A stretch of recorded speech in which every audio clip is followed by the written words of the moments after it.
ಸಕ್ಕರೆ ನಾಡು ಮಂಡ್ಯ ಜಿಲ್ಲೆಯ ಅಭಿವೃದ್ಧಿ ಕಾಮಗಾರಿಗಳ ಸಂಬಂಧ ಕೆಡಿಪಿ ಸಭೆ ನಡೆಯಿತು. ಈ ಸಭೆಯಲ್ಲಿ ಪಾಲ್ಗೊಂಡಿದ್ದ ಮಳವಳ್ಳಿ ಕ್ಷೇತ್ರದ ಶಾಸಕ ಪಿಎಂ ನರೇಂದ್ರ ಸ್ವಾಮಿ ಗಂಭೀರ ವಿಚಾರವೊಂದನ್ನು ಪ್ರಸ್ತಾಪಿಸಿದ್ದಾರೆ. ತಮ್ಮ ಸ್ವಕ್ಷೇತ್ರ ಮಳವಳ್ಳಿ ತಾಲೂಕಿನಲ್ಲಿ ನಡೆದಿರುವ ಭೂಗಳ್ಳತನದ ವಿರುದ್ಧ ಧ್ವನಿ ಎತ್ತಿದ್ರು. ಮಳವಳ್ಳಿ ತಾಲೂಕು ಒಂದರಲ್ಲೇ 2500 ಎಕರೆಗೂ ಹೆಚ್ಚಿನ ಸರ್ಕಾರಿ ಆಸ್ತಿಯನ್ನ ಭೂಗಳ್ಳರು ಕಬಳಿಸಿದ್ದಾರೆ ಅಂತ ಆರೋಪಿಸಿದ್ರು. ಈ ಬಗ್ಗೆ ಸದನದಲ್ಲೂ ಚರ್ಚಿಸಿದ ಪರಿಣಾಮ ಸರ್ಕಾರ ತನಿಖಾ ತಂಡ ಕೂಡ ರಚಿಸಿತ್ತು. ತನಿಖಾ ತಂಡದ ವರದಿ ಆಧರಿಸಿ ಭೂಗಳ್ಳರ ಪಾಲಾಗಿದ್ದ ಸುಮಾರು 800 ಎಕರೆ ಸರ್ಕಾರಿ ಭೂಮಿ ಮತ್ತೆ ಸರ್ಕಾರದ ವಶಕ್ಕೆ ಸೇರಿದೆ. ಇದು ಭೂಗಳ್ಳರ ಆಕ್ರೋಶಕ್ಕೆ ಕಾರಣವಾಗಿತ್ತು. ಶಾಸಕ ನರೇಂದ್ರ ಸ್ವಾಮಿ ವಿರುದ್ಧ ಷಡ್ಯಂತ್ರ ನಡೆಸುತ್ತಿದ್ದಾರಂತೆ. ಈ ವಿಚಾರವನ್ನ ಸಚಿವ ಶಾಸಕರು ಅಧಿಕಾರಿಗಳ ಸಮ್ಮುಖದಲ್ಲೇ ಪ್ರಸ್ತಾಪಿಸಿದ್ದಾರೆ. 84ರಿಂದ 50 kg ಬಂದೆ, ಆಮೇಲೂ ಸಣ್ಣಗೆ ಫಿಟ್ ಆಗಿದ್ದೀನಿ. ಅದಕ್ಕೆ ನಾನು ಯೂಸ್ ಮಾಡ್ತಾ ಇರೋದು ಜೀನಿ ಸ್ಲಿಮ್. ಸಣ್ಣ ಆಗಕ್ಕೆ ಜೀನಿ ಸ್ಲಿಮ್ ಯೂಸ್ ಮಾಡದೆ ಹೆಲ್ದಿನೂ ಅದೇ.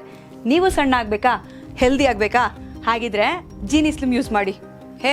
ಸಣ್ಣ ಆಗೋದಕ್ಕೆ ಯಾವುದೋ ಪ್ರಾಡಕ್ಟ್ ಹೇಳ್ತಾ ಇದ್ದಾಳೆ, ಏನಾದರೂ ಸೈಡ್ ಎಫೆಕ್ಟ್ಸ್ ಇದೆ ಅಂತ ಯೋಚನೆ ಮಾಡ್ತಾ ಇದ್ದೀರಾ? ಖಂಡಿತ ಇಲ್ಲ, ಯಾಕಂದರೆ ಇದು ಕೆಮಿಕಲ್ ಫ್ರೀ. ಸಣ್ಣ ಆಗಬೇಕು ಅಂದರೆ ಜೀನಿ ಸ್ಲಿಮ್ ಯೂಸ್ ಮಾಡಿ.